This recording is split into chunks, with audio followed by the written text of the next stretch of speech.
I'm Rachel. Welcome to my channel. Today I am having such a great day because I got to do one of my favorite things, which is make a terrarium. Terrariums are one of my favorite things to make, of course, especially moss terrariums, because they can last for years and with very little maintenance. They're such wonderful little things to have around in your house. Or what are you doing? Did you just jump in a big pile of pillows?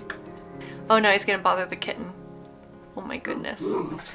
Oh, she got you. Alright, so Gunther might be making a bunch of noise back there. He's just bothering the kitten and she's getting him. So, anyways, Gunther! I'm trying to make like a nice, pleasant video, and then he's over here growling and being mischievous. Yes, I see you. Oh. Did you look away from the camera? You're such a stinker. You're such a stinker. Alright, so I love making terrariums. I've had several of them actually last me a few years, and they just, I don't know, they're so easy to take care of. I usually will make them and then I have to keep an eye on them for the first couple of months, and once they get past that stage, then I leave them and I forget about them for a long time because they just recycle the moisture and they just do really well. I don't know, I love terrariums. I wanted to have another terrarium though, and I wanted to show you how I make them. I make them a little bit differently than most people because I don't put a lot of drainage in the bottom, and I also don't use a lot of soil because this is a strictly moss terrarium. They are the easiest ones to make. Every once in a while I get a little lucky and have some other little plant that sprouts up in the moss, and that will grow in there for a little while until I decide to take it out because it usually inevitably will outgrow the container. But moss terrariums are just so easy to maintain and take care of, and you don't need a lot of supplies for them. We'll get into how I make a terrarium in a minute, but first I wanted to share with you a couple of new finds that I have. So I went to Hobby Lobby because I needed some terracotta pots and they were on sale. Usually that's the best price for them, and I will stock up on saucers because I'm always needing more saucers.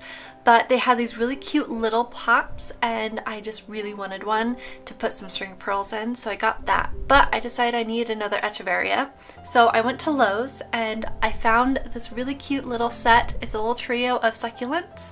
I still need to find some string of pearls because I don't really want to take any from mine. So once I find some string of pearls, then I'll pot these up in this pot. I might not use all of them. I'll probably use the echeveria and some string of pearls and maybe some of this stacking sedum thing in the back.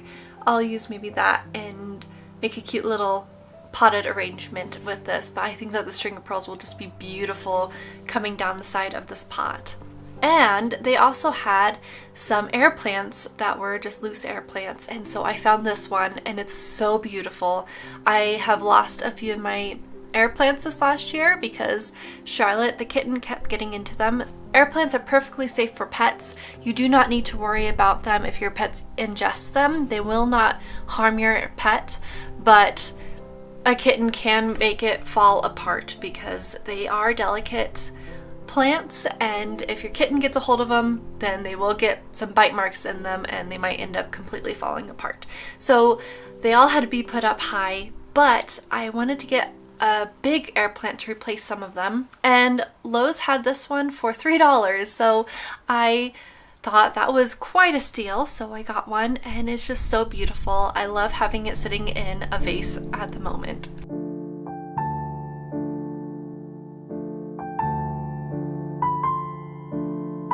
First, before we get started on filling in this terrarium, I like to clean my terrariums with rubbing alcohol. You can use soap and water and then rinsing it with distilled water or reverse osmosis water. Usually I just use some rubbing alcohol as long as my terrarium is fairly clean and I don't have to worry about getting too much stuff off of it. Then I'll just wipe it down with rubbing alcohol, and that sanitizes everything and removes fingerprints.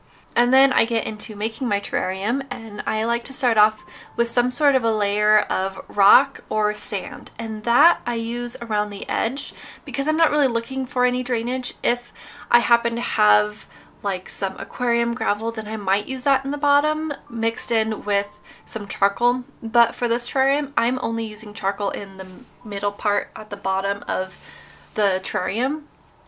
I'll just put that in the center of the sand, and I use a pencil to move the sand around just to help me out a little bit. I'll also use other kinds of tools such as butter knives. That really helps to manipulate the moss down under the sides of the terrarium. I didn't need to do that for this moss, however, but when I use finer types of moss, I will do that sometimes. Other kinds of tools that I might use will be chopsticks or some tweezers, different kinds of things like that. Sometimes I'll need to use like a paintbrush, but for this instance, I just used a pencil to move the sand around and then get the charcoal in there. So now I am just adding in some soil. I like to do this in layers, and in between each layer I mist down the walls of the terrarium. I am using reverse osmosis water so that way I don't get any hard water deposits on here, and that way it gets all the soil off of the edge of the glass at the same time that the soil is getting some moisture added to it.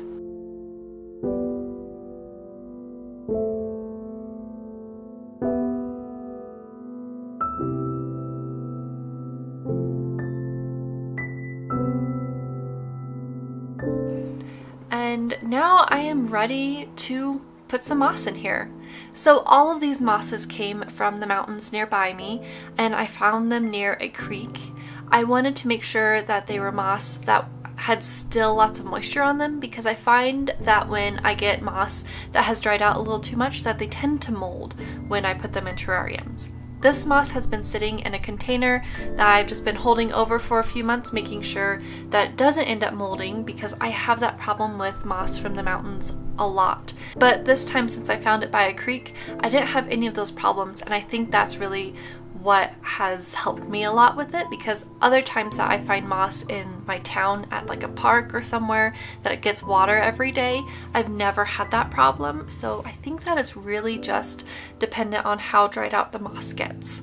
So I just have a few different kinds of forest moss in here, and I am going to use about 2 different kinds, and one of them ended up needing some soil underneath it, so I rolled up a piece of paper and put it at the point where I need the soil to go in and poured the soil in there, removing the wood chips that got stuck in there. I don't like having wood chips in my little terrariums because it takes up needless space, and usually there's already some wood chips in with the moss anyways, so I don't need any of that in there. I just need enough of a layer for the moss to kind of settle into, because it's not actually going to be really growing into this layer of soil.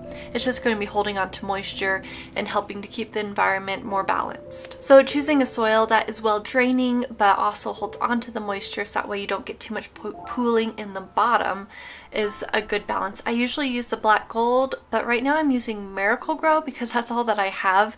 I've never used Miracle-Gro potting mix in here, but I have used a lot cheaper kinds of potting mix, and they work just fine. I've also used a mixture of just plain old worm castings with a little bit of old potting mix, and that's worked great as well. So now that I have all my moss in place, it's time to add in the decorations. I like to use found minerals or found rocks that I have in my collection. Sometimes I'll use something a little bit more brilliant, such as this pretty crystal that I got at a trading post. But it's really fun to make different little landscapes or sceneries. It's fun to make kind of standing stone looking kinds of arrangements, but I like to do the flat rocks coming out from the ground like it's being unearthed and there's moss growing around them. That's one of my favorite things, and so today I decided to do that but using mica. So I took a couple chunks of mica and added some quartz in with it as well.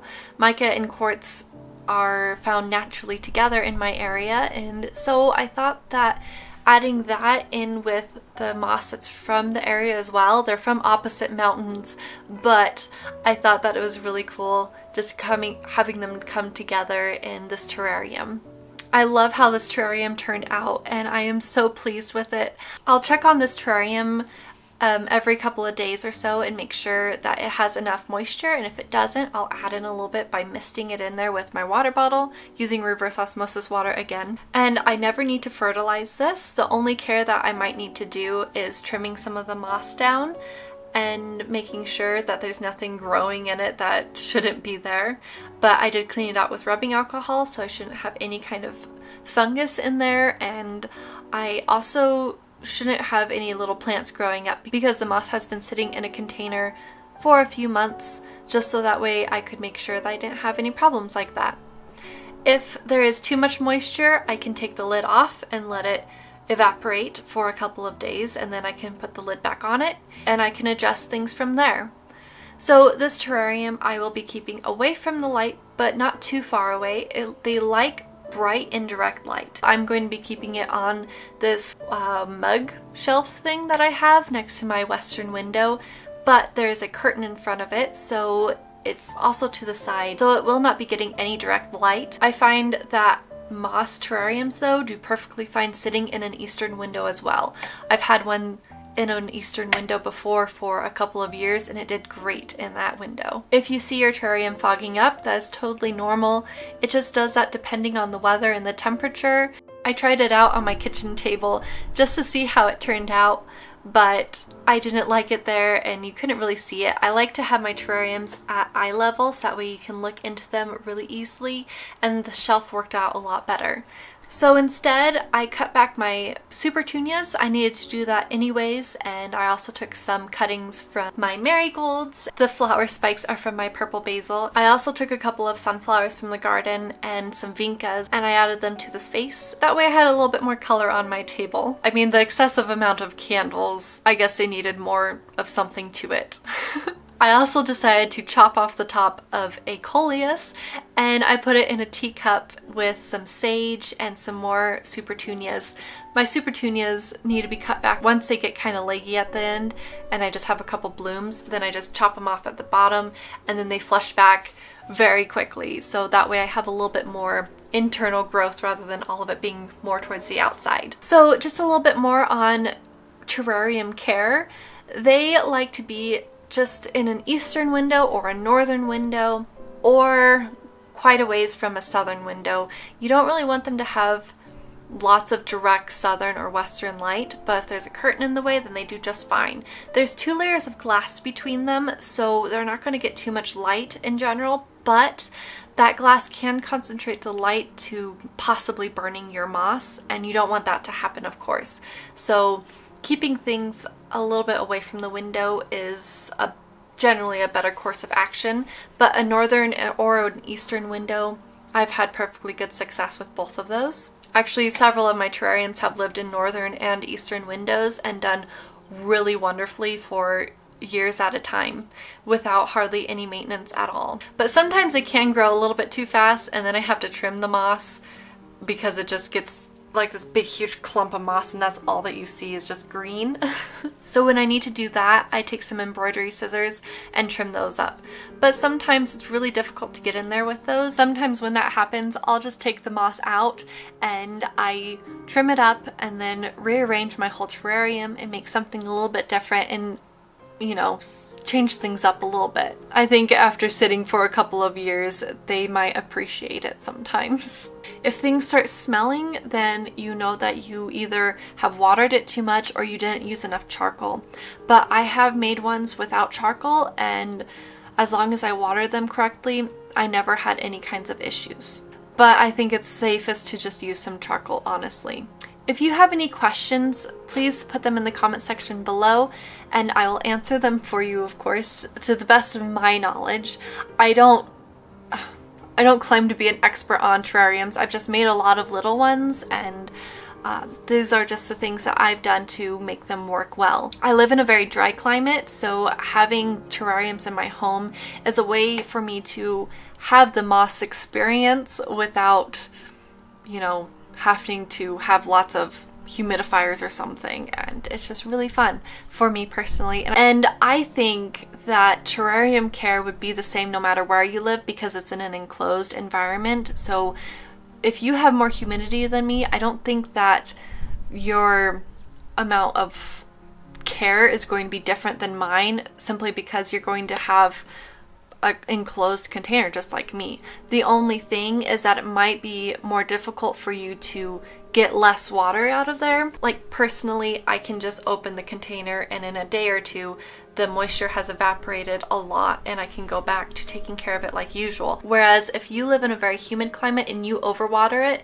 it might be a lot more difficult to get that water out of there and for it to rebalance itself. If you do live in a very humid climate, I would highly suggest that you hardly add any water to it at first, just barely misting it, and then you can add more if it needs it. So I hope that this was helpful. And if you'd like more videos like this, then please do let me know. My husband came home with another terrarium, or it's actually an aquarium, and it's like this octagonal aquarium. And I want to see if maybe I can take off the black part of it and, you know, turn it into an actual terrarium, or I might add some gold leaf or something to the black part to be kind of cool. My last big terrarium, it unfortunately cracked on the bottom really bad because my husband decided to mess with it and undo my repair to the tank, and he did a different repair that did not last very well. So that is put to the side for a while until I decide on how I want to proceed. But I think that maybe doing the smaller little 5-gallon aquarium into a terrarium might be more fun anyways, because I have like the perfect amount of moss, and maybe put one little fern or something in there that likes higher humidity. But I have to see if it'll come clean anyways, because it's pretty caked with red sand on there, so we'll see how that turns out. Until then, if you have any questions, please put them in the comment section below, and I will talk to you later. Have a really great week. Bye!